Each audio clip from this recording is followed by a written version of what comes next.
Ir-reviżjoni li qed issir bħalissa fis-sistema kif l-Unjoni Ewropea timmaniġġja l-migrazzjoni, partikolarment dawk magħrufa bħala regolament ta' Dublin dwar l-ażil tista' tkun effettiva biss jekk tkun tinkludi mekkaniżmu permanenti għar-rilokazzjoni tan-nies. Għal dan il-Ministru għall-Intern u s-Sigurtà Nazzjonali Carmelo Abela waqt il-Kunsill tal-Ministri tal-Intern tal-Unjoni Ewropea. Il-Ministru Abela faħħar li l-Presidenza Slovakka tal-Unjoni Ewropea li tat importanza lit-tema tal-migrazzjoni u organizzat diskussjoni dwarha. Iżda qal li hu evidenti għal kulħadd li hemm diverġenzi bejn l-Istati membri dwar punti speċifiċi. Dawn id-diverġenzi jistgħu jinelbu biss permezz ta' diskussjonijiet kostruttivi. Żied jgħid li l-migrazzjoni direttament jew indirettament tolqot lill-Istati membri kollha.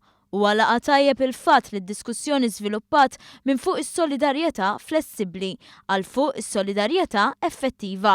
Il-Ministru qal ukoll li r-reviżjoni tas-Sistema Ewropea Komuni tal-Ażil hija biss parti waħda mill-istrateġija ħolistika meħtieġa biex tiġi immaniġġjata l-migrazzjoni.